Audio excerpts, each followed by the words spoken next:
Qué bendición tenerte aquí en Gracia sobre Gracia. Hoy conoceremos a un hombre incansable, apasionado por Cristo y por las almas, John Wesley.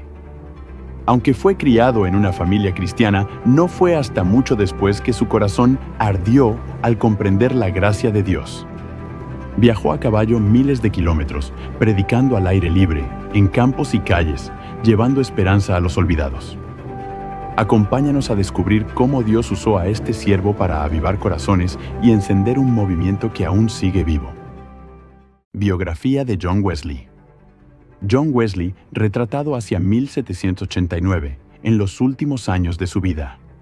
Wesley, 1703-1791, fue un clérigo anglicano británico y un ferviente predicador evangélico, reconocido como el principal iniciador del movimiento metodista dentro de la Iglesia de Inglaterra.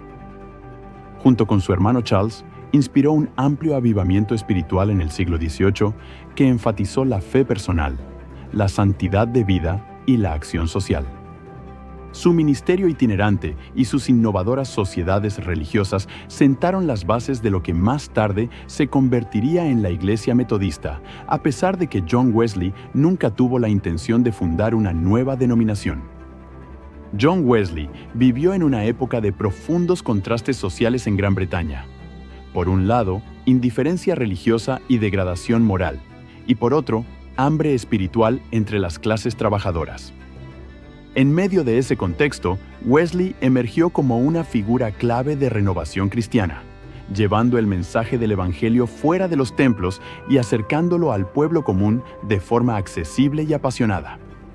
A lo largo de su vida, John Wesley se distinguió por su disciplina, su inagotable energía misionera y su profundo amor por Dios y por las almas.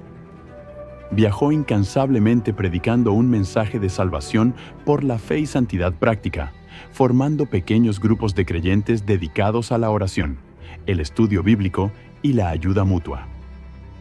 Su estilo de predicación al aire libre y su énfasis en la experiencia personal de conversión transformaron miles de vidas en Inglaterra y las colonias americanas. Narrar la vida de John Wesley es recorrer una historia dinámica y conmovedora. Desde su nacimiento milagrosamente rescatado de un incendio, pasando por su búsqueda espiritual en Oxford, su fallida misión en América y su decisiva experiencia de Aldersgate, hasta el surgimiento del metodismo, los conflictos con la iglesia establecida, sus últimos días llenos de fe y el inmenso legado que dejó. Es una historia que merece ser contada de forma cronológica y reverente, para inspirar a creyentes de hoy con el ejemplo de un hombre que, con humildad y valor, avivó la llama de la fe en su generación. Nacimiento y contexto familiar. John Wesley nació el 17 de junio de 1703 en Knebworth, un pequeño pueblo agrícola de Lincolnshire, Inglaterra. Fue el 15º de los 19 hijos, de los cuales 9 murieron en la infancia, nacidos del reverendo Samuel Wesley y su esposa Susanna Wesley. Su familia tenía profundos cimientos cristianos. El padre de John era rector anglicano de Epworth y había sido en su juventud un disidente, no conformista, antes de regresar a la Iglesia de Inglaterra. Su madre, Susanna, provenía de una familia de pastores disidentes y era una mujer excepcionalmente piadosa e instruida. Susanna Wesley inculcó en sus hijos una fe sólida y disciplina espiritual desde la cuna. Dedicaba tiempo individual a la educación de cada hijo cada semana y les enseñaba a leer utilizando la Biblia como texto principal. Con paciencia y rigor, les narraba historias bíblicas alrededor del hogar y exigía que cada niño aprendiera el alfabeto, vestido con sus mejores ropas, como introducción a la lectura de las Sagradas Escrituras. Este ambiente familiar, marcado por la devoción y la educación, preparó el corazón de John para la misión especial que tendría en su vida. La niñez de John Wesley estuvo marcada por un evento dramático que la familia interpretó como señal providencial de su destino.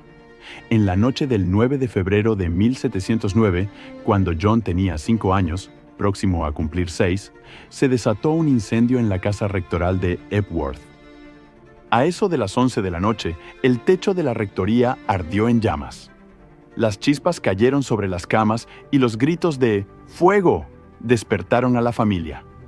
Samuel y Susanna lograron evacuar a todos sus hijos, excepto el pequeño John, que había quedado atrapado en un piso superior. Con la escalera interior envuelta en fuego y el techo a punto de derrumbarse, la situación era desesperada. En el último instante, un vecino feligrés subió sobre los hombros de otro hombre y pudo alzar al niño John hasta la ventana, rescatándolo segundos antes de que la estructura colapsara. A salvo en el exterior, los Wesley reconocieron este rescate como un milagro. El propio John Wesley, años más tarde, recordaría ese momento citando la Biblia, Zacarías 3:2, y describiéndose a sí mismo como un tizón arrebatado del incendio. Aquella noche, la madre de John, Susana, declaró: «Presten atención, Dios tiene un propósito especial para este niño». Este episodio no solo salvó su vida, sino que se convirtió en parte de la leyenda familiar de Wesley, reafirmando en él la convicción de que Dios lo había preservado para una obra extraordinaria. A pesar de las dificultades económicas de la familia, el padre Samuel enfrentaba deudas y a veces la pobreza golpeaba el hogar. La infancia de John transcurrió dentro de un círculo de fe y enseñanza. Susana, con mano firme pero amorosa, inculcó en sus hijos valores de honestidad, laboriosidad y confianza en Dios. Desde temprana edad, John mostró inteligencia viva y un carácter sensible a las cosas espirituales.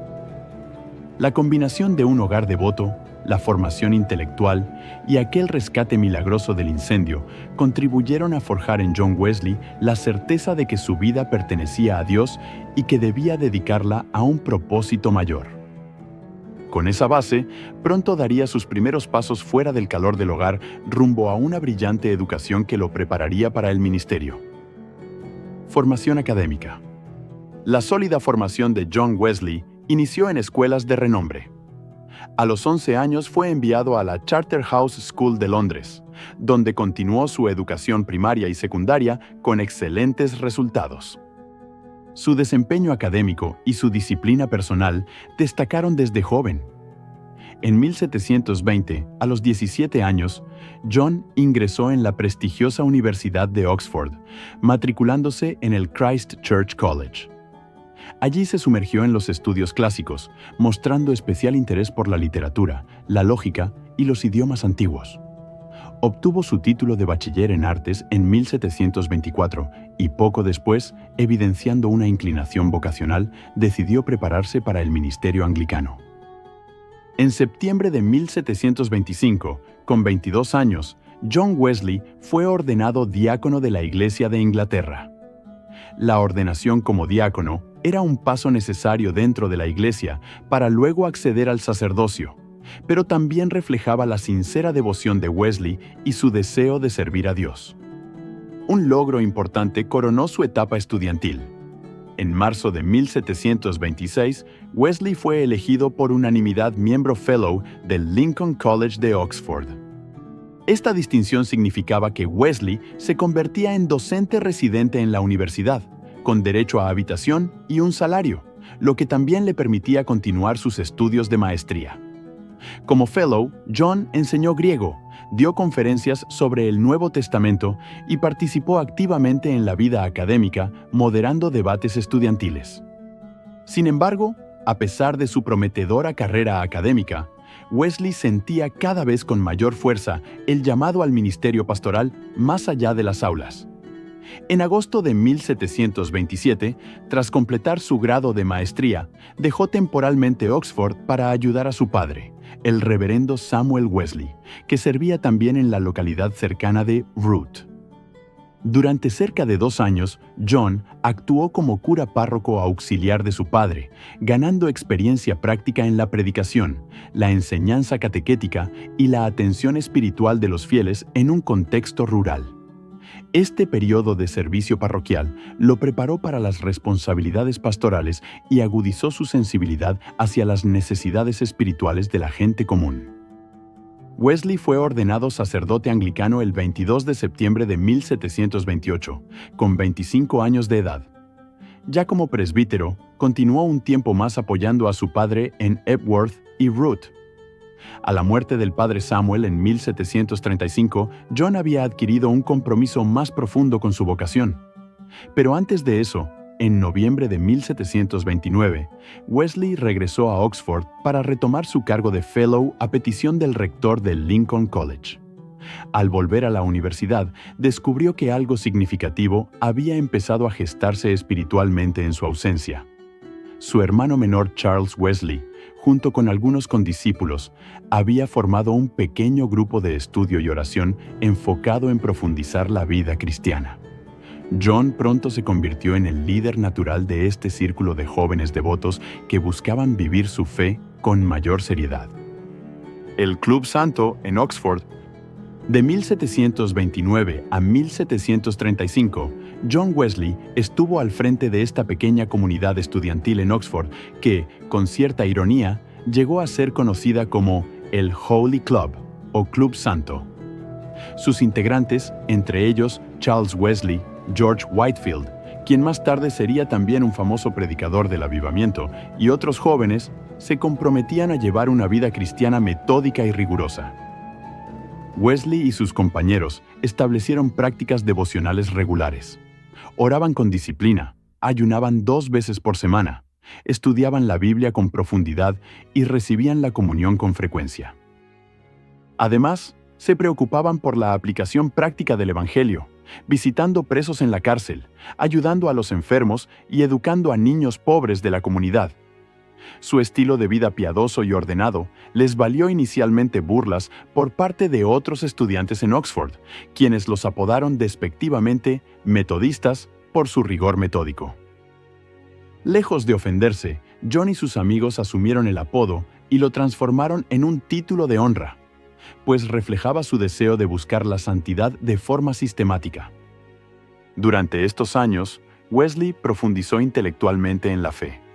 Leyó clásicos de la espiritualidad cristiana como Imitación de Cristo de Tomás de Kempis y Reglas para vivir santamente de Jeremy Taylor, que le impresionaron por su llamado a una devoción más pura. También estudió las obras del reverendo William Lowe, cuyas obras, La seriedad santa y Llamado serio a una vida devota y santa, le desafiaron a una consagración total. John comentó que esas lecturas le dieron una visión más sublime de la ley de Dios, y le inspiraron a guardar esa ley lo más sagradamente posible, interna y externamente. Determinado a alcanzar la santidad de corazón y vida, Wesley llevó una existencia austera y metódica. Se negaba lujos, ayunaba con regularidad y dedicaba largas horas al estudio de las Escrituras y la oración. Todo ello mientras continuaba cumpliendo con diligencia sus deberes académicos y ministeriales. Sin embargo, a pesar de su fervor religioso y buenas obras, John Wesley todavía sentía en su interior una inquietud espiritual. Buscaba con anhelo una fe más viva y una experiencia más profunda de la gracia de Dios, algo que con el tiempo reconocería que aún le faltaba en esa etapa. Aquella búsqueda incesante de una fe auténtica prepararía el terreno para una transformación crucial más adelante en su vida. Ministerio inicial y llamado misionero. En los primeros años de la década de 1730, John Wesley ya era un sacerdote joven pero notable, respetado por su inteligencia y devoción. Sin embargo, anhelaba poner en práctica el Evangelio más allá del ambiente académico de Oxford. La ocasión para un ministerio más amplio surgió en 1735, cuando Wesley escuchó el llamado a servir como misionero en las colonias de América. Por entonces, el general James Oglethorpe, fundador de la nueva colonia de Georgia en Norteamérica, buscaba clérigos voluntarios para atender espiritualmente a los colonos ingleses y evangelizar a los nativos americanos en esa frontera salvaje. John, entusiasmado por la idea de predicar el cristianismo primitivo en tierras lejanas, se ofreció para la misión. Con 32 años de edad, Wesley dejó temporalmente sus responsabilidades en Oxford y emprendió el viaje que cambiaría el rumbo de su vida. Antes de partir, John convenció a su hermano Charles Wesley de unirse a la misión como secretario del gobernador Oglethorpe y capellán. Juntos se despidieron de su madre Susana, quien, aunque anciana, les dio su bendición para difundir la luz de Cristo entre los paganos. El 14 de octubre de 1735, John y Charles Wesley zarparon de Inglaterra a bordo del barco Simmons, rumbo a Savannah, la principal ciudad de la joven colonia de Georgia. Este viaje transatlántico resultó ser providencial en más de un sentido. Entre los pasajeros se encontraba un grupo de colonos moravos, protestantes pietistas originarios de Europa Central, cuyos testimonios de fe impresionaron profundamente a Wesley. Durante la travesía, el barco enfrentó fuertes tormentas. En una de ellas, una ola brutal desgarró el mástil y el agua amenazó con hundir la nave. Los ingleses entraron en pánico, pero John observó asombrado cómo los humildes moravos cantaban himnos con serenidad en medio del temporal. Aquella calma sobrenatural y confianza absoluta en Dios, contrastando con su propio temor, conmovió a Wesley. ¿Cómo es posible que estos sencillos cristianos alemanes no teman a la muerte?, se preguntaba. Comprendió que aquellos hermanos poseían una fe viva y una seguridad en la salvación de la que él carecía. Esa impresión sembró en John una inquietud espiritual aún mayor, y la espiritualidad pietista morava influiría notablemente en su posterior teología. Experiencias en América. Grabado del siglo XIX, representando a John Wesley predicando a los nativos americanos durante su misión en la colonia de Georgia. Wesley llegó a la colonia de Georgia en febrero de 1736, tras un viaje de varios meses. Rebosante de ideales, veía aquella misión en el Nuevo Mundo como una oportunidad para revivir el cristianismo primitivo en un entorno virgen. Fue asignado como párroco de Savannah, una incipiente ciudad colonial cuidadosamente planificada por Oglethorpe. John se propuso inicialmente evangelizar a los indígenas americanos de la región. Sin embargo, las circunstancias limitaron ese objetivo. La escasez de clérigos entre los colonos ingleses lo obligó a dedicar la mayor parte de sus esfuerzos a la pastoral de la comunidad de colonos en Savannah y sus alrededores. Wesley aplicó en Georgia el mismo celo religioso que había practicado en Oxford. Organizaba servicios de adoración frecuentes, predicaba con fervor, enseñaba la Biblia y exigía estricta disciplina moral a los miembros de su congregación. Su estilo alto eclesiástico, High Church, muy apegado al libro de oración común, con liturgias formales, ayunos, comuniones regulares y normas rígidas, sorprendió a los colonos fronterizos que no estaban habituados a tales rigurosidades. Al principio, su ministerio pareció traer frutos. Logró reunir un pequeño grupo de feligreses devotos que se reunían en sociedades religiosas para la oración y el estudio bíblico, y la asistencia a los cultos y a la comunión creció durante casi 2 años. Sin embargo, no todo marchó bien. El idealismo de Wesley chocó con la realidad de la colonia. Muchos colonos consideraban exageradas sus exigencias espirituales y no entendían su rechazo a las diversiones mundanas. Pronto comenzaron a surgir tensiones y malentendidos. El desafío mayor vino de la mano de un asunto personal. John Wesley se enamoró en Savannah. La joven Sophia Hopkins, sobrina de un funcionario local, llamó su atención y John contempló la posibilidad del matrimonio. No obstante, se debatía internamente. Por un lado, le atraía Sophia, pero por otro, pensaba que su prioridad debía ser su misión entre los indígenas y consideraba virtuoso el celibato clerical según el modelo de la iglesia primitiva. Su indecisión se prolongó demasiado y Sophia, sintiéndose ignorada, acabó casándose con un hombre llamado William Williamson. Wesley quedó profundamente afectado y, peor aún, manejó la situación de forma poco prudente.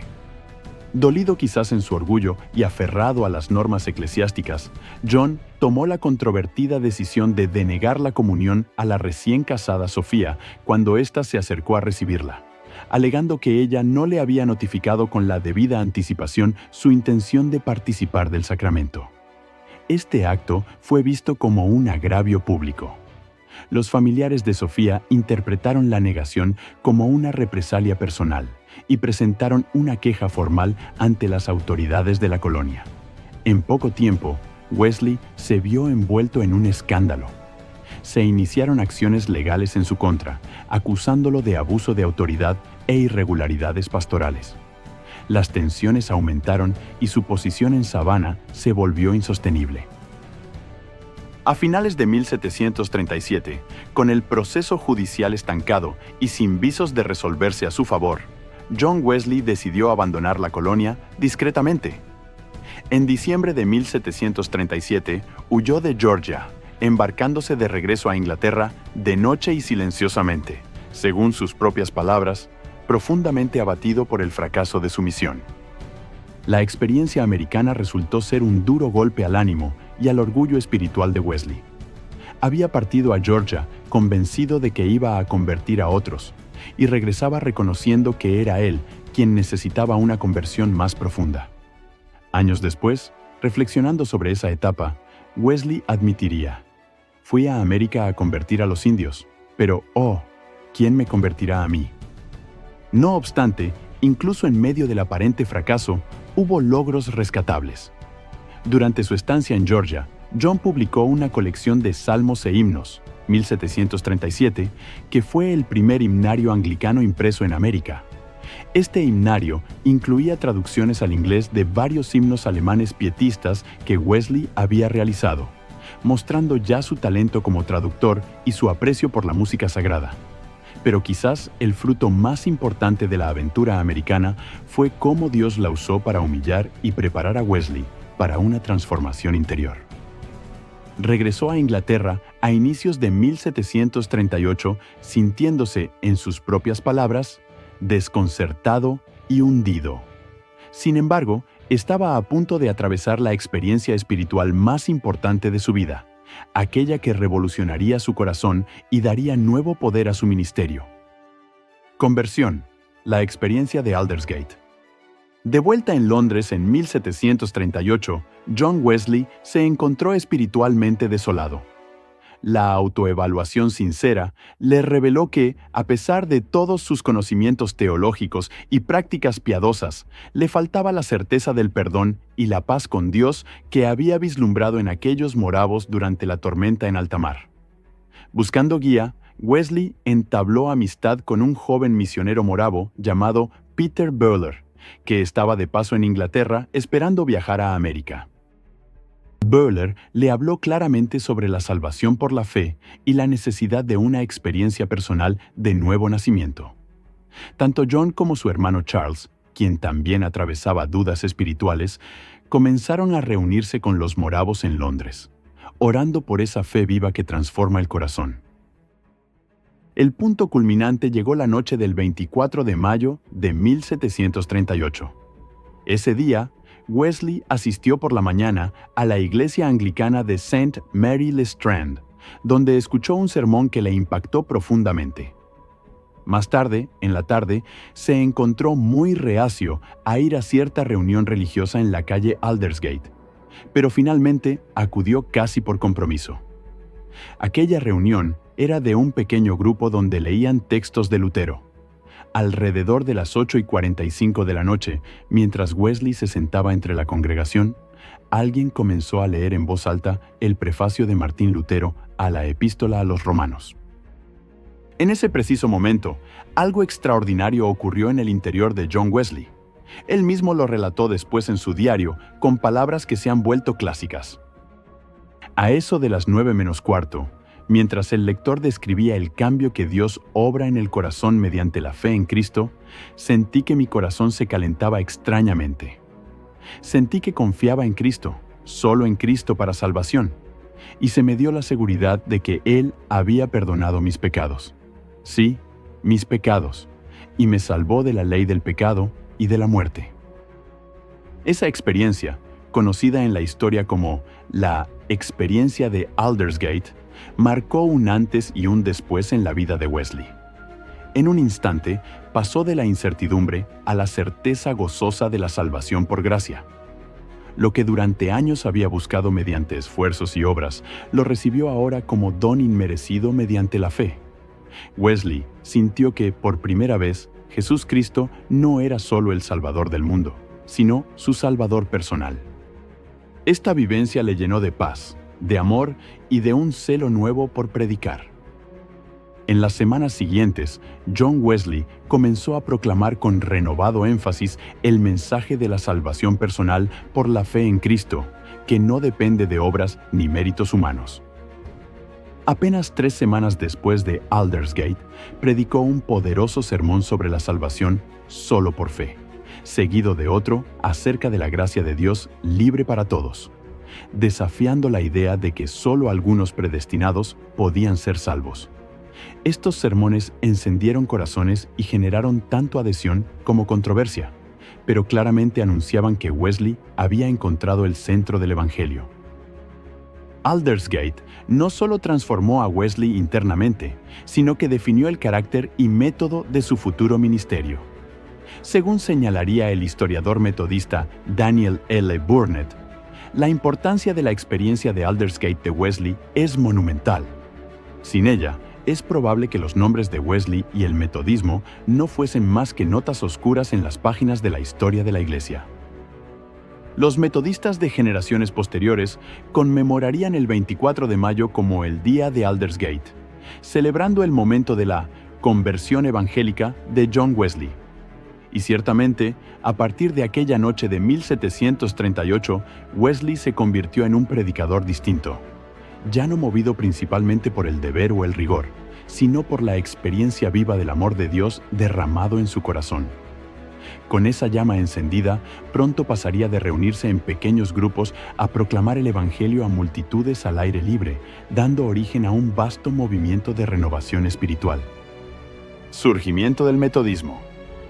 Tras su conversión en Aldersgate, John Wesley se unió inicialmente a la pequeña sociedad de los moravos en Fetter Lane, Londres. Admiraba la hermandad y devoción de estos cristianos pietistas e incluso viajó a la sede morava en Herrnhut, Alemania, en agosto de 1738, para profundizar en sus prácticas y doctrina.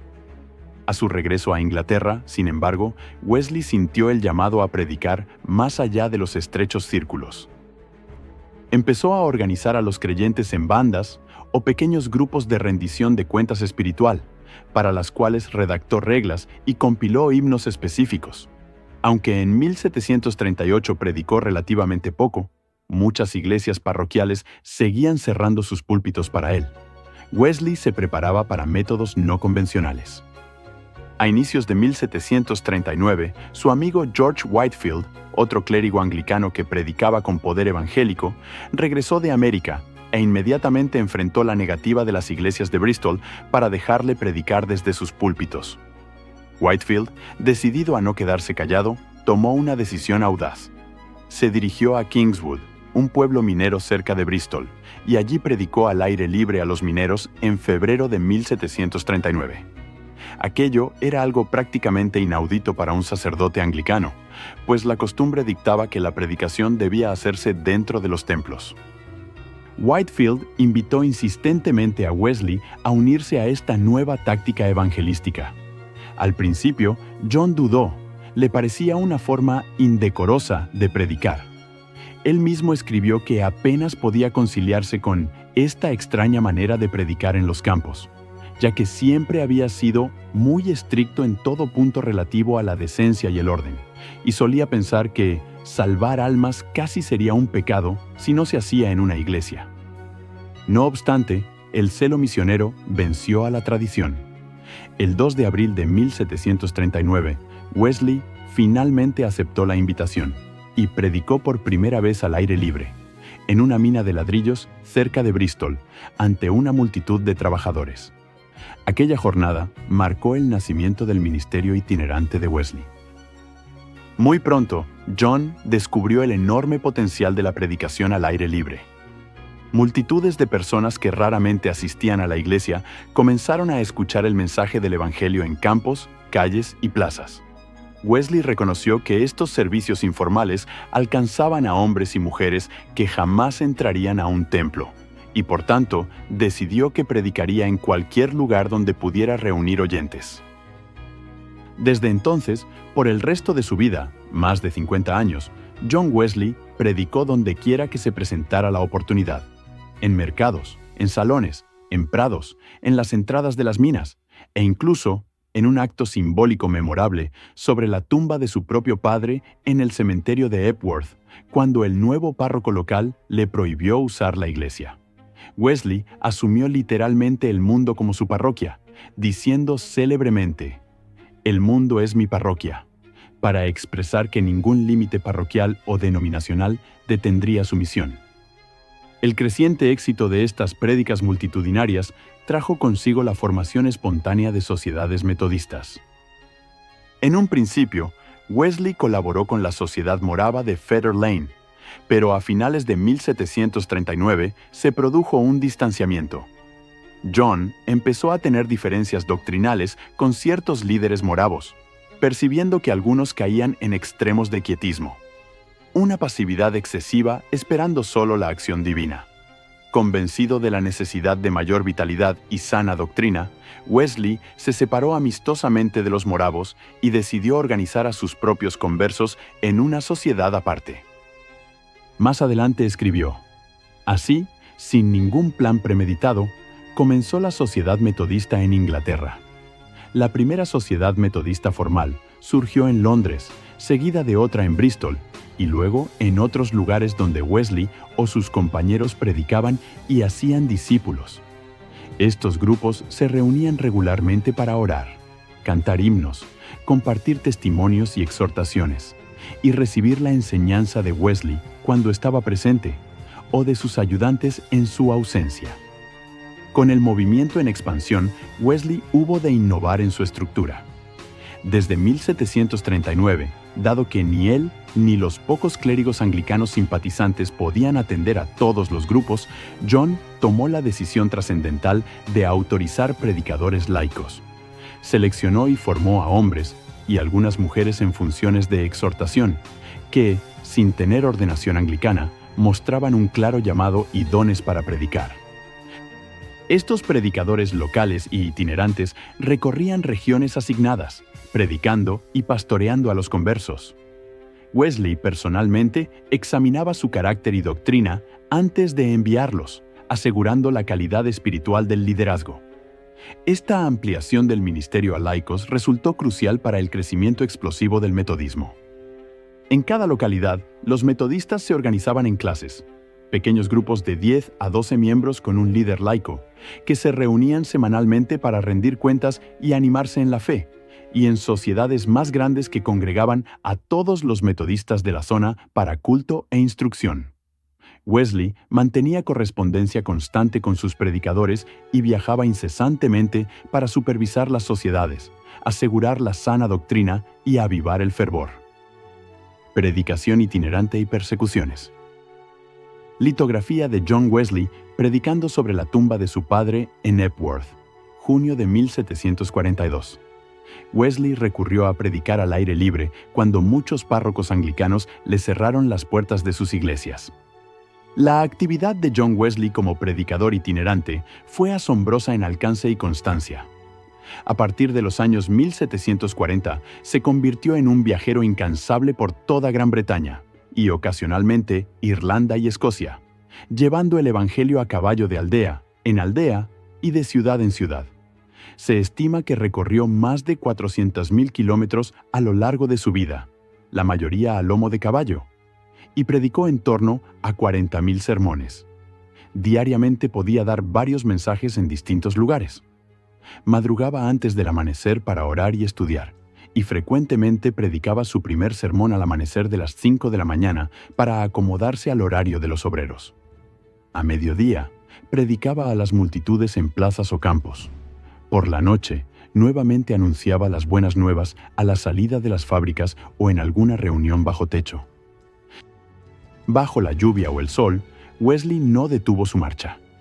Su diario personal relata incidentes notables: noches en las que dormía pocas horas, caídas de caballo, tormentas durante sus viajes, pero también multitud de conversiones repentinas de oyentes conmovidos hasta las lágrimas por sus palabras. La predicación al aire libre y el fervor de los metodistas no estuvieron exentos de oposición. Muchos líderes anglicanos miraban con recelo, cuando no con abierta hostilidad, a Wesley y su movimiento. Varias razones alimentaban la resistencia. En primer lugar, la Iglesia de Inglaterra era muy rigurosa en cuanto al respeto de los límites parroquiales y la autoridad de los párrocos locales. Wesley, aun siendo sacerdote anglicano, predicaba frecuentemente fuera de su parroquia asignada y en jurisdicciones de otros clérigos, lo cual era visto como una intrusión irregular. Además, sus predicadores laicos no ordenados contravenían la norma de que solo ministros ordenados debían predicar y administrar pastoralmente. En segundo lugar, los metodistas eran acusados de entusiasmo religioso, un término peyorativo en el siglo XVIII que sugería fanatismo emocional. Algunos clérigos y magistrados los denunciaban como propagadores de doctrinas extrañas y causantes de disturbios. Se les tachaba de visionarios exaltados e incluso de volver a introducir el papismo, por su énfasis en una vida devota. Una acusación irónica, dado que Wesley era profundamente protestante. Los sectores acomodados de la sociedad temían que las reuniones multitudinarias y la predicación igualitaria de Wesley, que apelaba tanto a pobres como a ricos, pudieran subvertir el orden social. Fruto de todo ello, John Wesley y sus seguidores enfrentaron persecuciones y violencia en diversos lugares. Hubo periódicos satíricos y panfletos que los ridiculizaban. Más grave aún, en algunos pueblos se incitó a turbas en su contra. No era inusual que, mientras Wesley predicaba en una plaza, apareciera un gentío alborotado con intención de dispersar la reunión a golpes. En varias ocasiones lanzaron piedras, barro y huevos podridos contra Wesley o incendieron efigies suyas. Su vida corrió peligro al menos un par de veces cuando las turbas enfurecidas lo acorralaron. Sin embargo, Wesley, casi milagrosamente, salía ileso, ya fuera por la calma con que enfrentaba a sus agresores, a veces hablando sereno hasta apaciguarlos, o por intervención providencial de autoridades más sensatas. Por ejemplo, en una localidad, un magistrado llegó justo a tiempo para dispersar a los atacantes. En otra, el líder de la turba quedó tan impresionado por la calma y palabras de Wesley que terminó escoltándolo a salvo. Lejos de amedrentarlo, estas pruebas convencieron más a Wesley de su misión. Él sentía que Dios le había encomendado traer un avivamiento a la iglesia, y que ninguna oposición humana podría prevalecer contra la urgencia divina de esa comisión.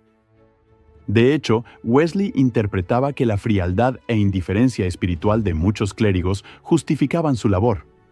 Si los pastores oficiales no iban tras las almas perdidas, él debía hacerlo. Como dijo en cierta ocasión, no podía dejar que la gente perezca en sus pecados por respetar formalidades eclesiásticas. Para fortalecer y dar estabilidad al avivamiento, Wesley comenzó a proveer lugares de culto propios para los metodistas. En Bristol, en 1739, estableció la primera capilla metodista conocida como New Room, la habitación nueva, un espacio sencillo donde los convertidos podían reunirse regularmente para el culto y la enseñanza. En Londres, ese mismo año, Wesley adquirió un antiguo edificio que había sido una fundición, The Foundry, y lo adaptó como centro de predicación y adoración. Años más tarde, en 1778, construyó en Londres la capilla de la ciudad de Rhodes, Wesley's Chapel, que sería la iglesia metodista madre. Estas capillas fueron surgiendo en distintos pueblos y ciudades, ofreciendo a los metodistas lugares donde celebrar cultos cuando las iglesias parroquiales les eran cerradas. Al principio, algunas capillas estaban legalmente en manos de administradores locales, pero Wesley, aconsejado por amigos, decidió ponerlas bajo su control directo para evitar desviaciones. Canceló deudas y asumió la titularidad de las propiedades, con la visión de preservar la unidad doctrinal y disciplinaria del movimiento. Finalmente, en 1784, Wesley firmó la llamada Escritura de Declaración, un documento legal por el cual transfirió la propiedad y supervisión de todas las capillas metodistas a un cuerpo de 100 predicadores de confianza, conocidos como los 100 legales. Este paso instituyó formalmente la Conferencia Metodista Anual, asegurando que tras la muerte de Wesley, el movimiento conservase orden y gobierno colegiado. Aunque Wesley siempre se consideró a sí mismo un fiel hijo de la Iglesia de Inglaterra, las circunstancias lo empujaron gradualmente a formalizar una estructura eclesial paralela. Él recalcaba que no deseaba romper con la Iglesia madre. De hecho, en una ocasión declaró con vehemencia: desearía que el nombre metodista nunca volviera a ser mencionado, sino que se perdiera en el olvido eterno, porque esperaba que el avivamiento metodista reviviera a la propia iglesia anglicana y no necesitara separarse. Sin embargo, hacia el final de su vida, ciertas decisiones de Wesley profundizaron la autonomía metodista. La más significativa fue en 1784 cuando, al ver la necesidad de ministrar a los fieles en las recién independizadas colonias de América, donde tras la Guerra de Independencia no quedaban obispos anglicanos activos, Wesley ordenó él mismo a dos predicadores metodistas, Thomas Coke y Francis Asbury, como superintendentes para Norteamérica, dando origen a la Iglesia Metodista Episcopal en Estados Unidos. Este acto fue muy controvertido, pues según la tradición anglicana, solo un obispo podía consagrar ministros. Pero Wesley razonó que, en casos extraordinarios, la necesidad es ley, y prefirió garantizar sacramentos y pastores a los metodistas americanos antes que sujetarse a una regla eclesiástica cuya observancia era entonces imposible. Del mismo modo, ordenó a algunos predicadores para Escocia e Inglaterra. Estas acciones prepararon el camino para lo que sería una separación formal metodista después de su muerte, aunque él personalmente nunca abandonó su condición de sacerdote anglicano, y hasta su último aliento animó a los metodistas a participar de los sacramentos en sus parroquias locales cuando fuera posible. Últimos años de vida. En sus décadas finales, John Wesley continuó asombrando por su energía y dedicación. Ya en sus años 70 y aún en sus 80, persistió en sus giras de predicación por todo el país, aunque redujo algo el ritmo. A menudo se presentaba montando su caballo o en carruaje en pueblos donde la gente lo recibía casi como a un apóstol venerable. Su figura, de estatura baja, pelo blanco y mirada vivaz, se había vuelto familiar para miles. Con 81 años, subido a una mesa o un atrio portátil al aire libre, predicaba con voz clara. Muchos testigos comentaron que incluso de anciano, su voz podía oírse nítidamente por multitudes al aire libre. Mantenía también una intensa labor epistolar, escribiendo cartas de orientación a sus predicadores y amigos por todo el mundo. En 1784, con 81 años, viajó por última vez a Irlanda para alentar a los metodistas de allá, mostrando una fortaleza poco común. Sin embargo, Wesley no estuvo exento de pesares personales. En 1751, a los 48 años, sorprendentemente decidió casarse, después de muchos años de defender el celibato como estado preferible para un ministro. Su esposa fue Mary Vazeille, apodada Molly, una viuda acomodada y madre de 4 hijos. Desafortunadamente, la relación con Mary resultó amarga casi desde el inicio. Mary no se adaptó al estilo de vida itinerante de John ni a las interminables demandas del movimiento metodista sobre el tiempo y atención de su esposo.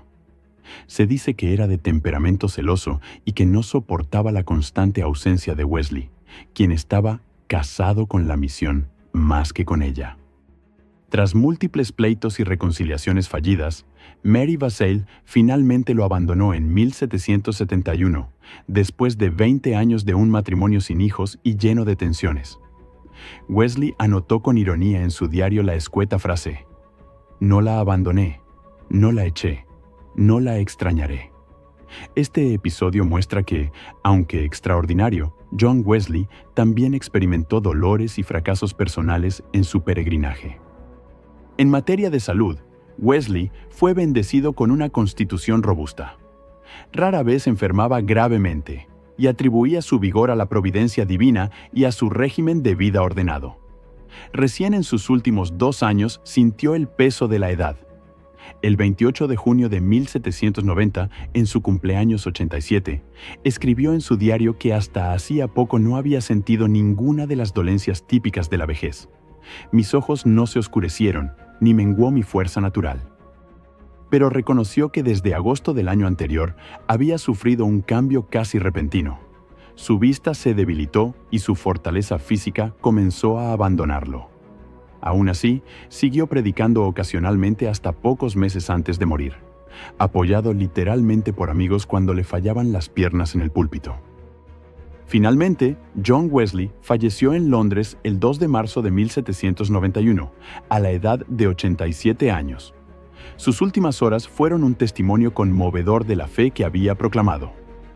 Rodeado de amigos y fieles más cercanos en su casa de City Road, Wesley, yaciendo en cama, de vez en cuando irguió su mano y exclamó con voz débil pero clara palabras de adoración. Entre sus frases postreras, repetidas varias veces, estuvieron «Adiós, adiós», despidiéndose de los presentes, y luego, en un último momento de lucidez y gozo, proclamó «Lo mejor de todo es que Dios está con nosotros». Con esas palabras, «The best of all, God is with us», en inglés original, en sus labios, elevó los brazos y entregó su espíritu. Fue enterrado pocos días después en el patio de la capilla Wesley de City Road, la iglesia que él había fundado en Londres.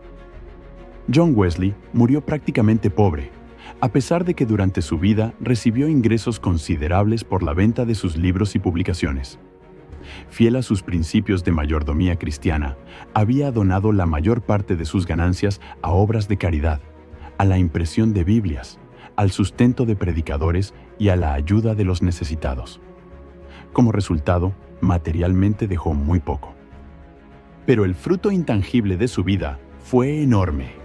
Se calcula que, gracias a su labor incansable, al momento de su muerte había alrededor de 135,000 miembros afiliados a las sociedades metodistas y 541 predicadores itinerantes sirviendo bajo el nombre metodista. Un contemporáneo resumió el legado de Wesley diciendo que, al llevar a John Wesley a la tumba, dejó atrás una buena biblioteca de libros, una sotana de clérigo bien gastada y la iglesia metodista. Efectivamente, Wesley partió con modestia terrenal, pero dejó un movimiento espiritual vibrante que continuaría creciendo mucho más allá de su vida. Legado e influencia. El legado de John Wesley en la historia del cristianismo es profundo y perdurable. Aunque en vida insistió en permanecer dentro de la iglesia anglicana, el movimiento metodista que inició acabó desarrollándose en una denominación cristiana global por derecho propio. Tras su muerte, sus seguidores en Inglaterra se organizaron formalmente como la Iglesia Metodista Wesleyana, especialmente a partir de 1795, cuando finalmente se permitió a los metodistas ingleses celebrar sus propios sacramentos. En Estados Unidos, donde Wesley ya había plantado la semilla, la Iglesia Metodista Episcopal creció vigorosamente después de 1784 con líderes como Francis Asbury. En el siglo XIX, el metodismo se propagó a otros continentes mediante misioneros, llevando el mensaje wesleyano a lugares tan distantes como el Caribe, África, Asia y América Latina. Hoy en día, las diversas ramas de la familia metodista, que incluyen a las iglesias metodistas unidas, wesleyanas, del Nazareno, adventistas del séptimo día, influenciados por la teología wesleyana y hasta el movimiento pentecostal en cierta medida, cuentan con decenas de millones de miembros en todo el mundo. Muchos consideran a John Wesley como el padre no intencional, no solo del metodismo, sino también, por extensión, de movimientos de santidad y avivamiento que derivaron de este. Teológicamente, Wesley dejó una impronta única. Su énfasis en la gracia preveniente, la gracia de Dios que obra en todos antes de la conversión. La salvación por la fe, al alcance de cualquiera, en contraste con el estricto calvinismo de su época, y la posibilidad de una santificación plena, la idea de que por la gracia el creyente puede alcanzar una consagración total a Dios, llamada también perfección en el amor, son aportes distintivos de la teología wesleyana. John Wesley articuló estos conceptos en sermones doctrinales y escritos como A Plain Account of Christian Perfection, una exposición sencilla de la perfección cristiana. Asimismo, su visión equilibrada de la fe y las obras, resumida en la frase «somos salvos por la fe, pero la fe sin obras está muerta», ayudó a reconciliar el énfasis protestante en la fe con la importancia de la santidad de vida. Wesley evitó los extremos del antinomianismo y del legalismo, promoviendo una vida santa que es fruto de la fe viva operando por amor. Otra faceta importante del legado de Wesley es su contribución a la música sacra y la literatura devocional. Si bien su hermano Charles compuso la mayoría de los famosos himnos metodistas, John también tradujo al inglés himnos del alemán y del francés, enriqueciendo el repertorio evangélico. Publicó colecciones de cánticos espirituales que permitieron al pueblo llano cantar doctrinas profundas con melodías sencillas. Además, Wesley dejó volúmenes de sermones. Sus 44 sermones publicados son todavía considerados estándares doctrinales en el metodismo, y un extenso diario personal que proporciona un vívido retrato de la vida espiritual y social del siglo XVIII. Editó alrededor de 400 obras, incluyendo escritos sobre teología, pero también sobre medicina natural, educación, política y abolicionismo. De hecho, John Wesley fue uno de los primeros voces religiosas en Inglaterra en levantar su voz contra la esclavitud.